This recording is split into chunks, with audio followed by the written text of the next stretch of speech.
Alright, it's Monday. No preamble today, we just came in, sat down, and got on with it. I'd already set myself up on Sunday. I knew exactly what I was doing, which always helps me start the week off to a good pace, you know. The manuscript of the second draft variety is looking very good. I can see the light at the end of the tunnel. I've just got a bit more connective tissue, maybe a couple thousand more words to plug in, and then it'll be good to go off to editing, which is a big milestone. So that's really exciting.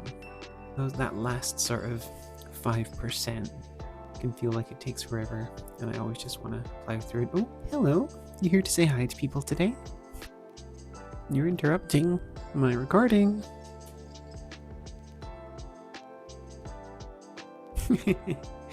What are you doing? Watch out. Watch out for the camera. You're gonna knock it over. Oh my gosh. Never work with pets and children, they say. Where was I? In terms of other things, I uploaded all of the vlog episodes over the weekend.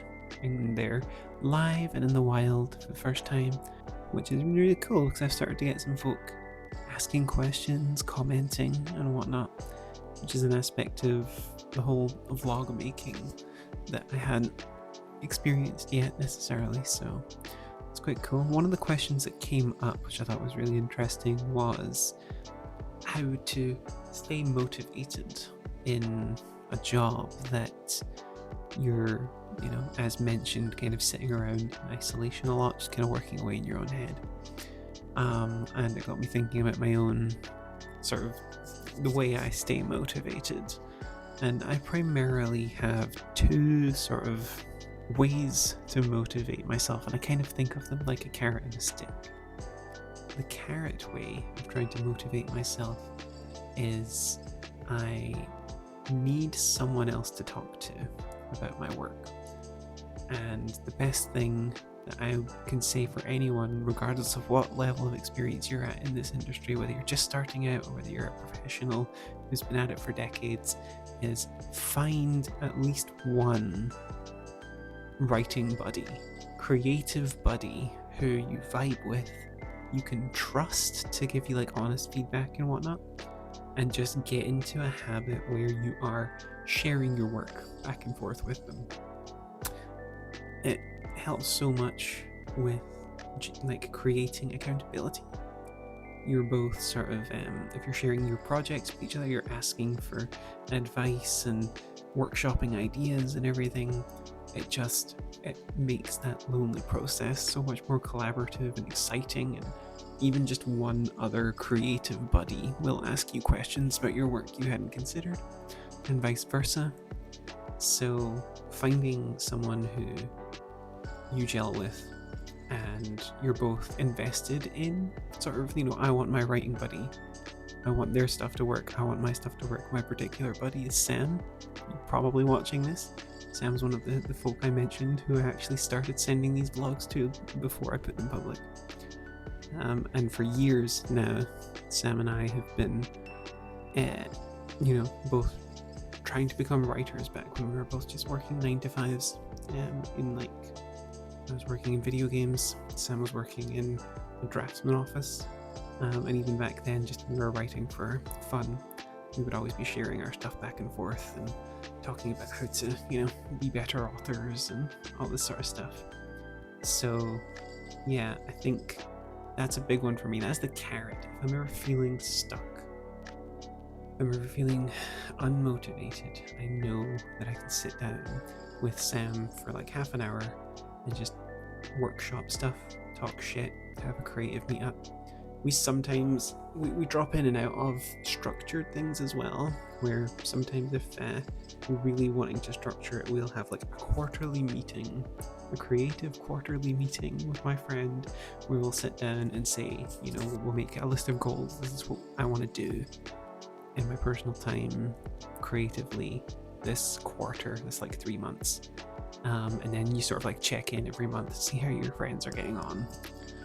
And that helps so much, especially in the earlier days, to make sure that I was motivated, because I didn't want to let Sam down, that having someone else relying on you, and someone else that you don't want to let down, helps so much with motivation.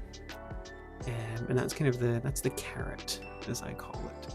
The stick is different, and I don't know if it necessarily works for everyone, because it's kind of negative, but I do need it sometimes. I'll put a quick content warning for like friends and family passing away. For those people who are sensitive to that sort of stuff, now's your opportunity to click off. But for me, back when I was first getting into writing, I really wanted to write novels initially.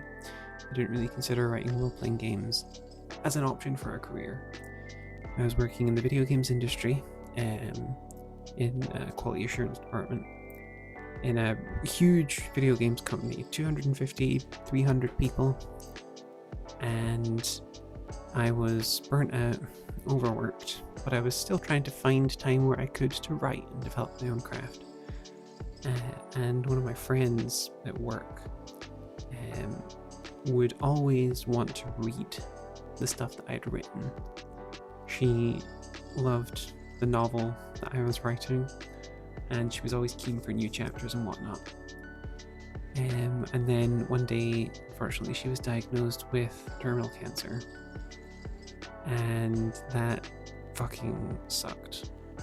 I remember going to see her shortly before she passed, and she was talking about how excited she was to read more of the book, and she passed away before she got to see the end of that story.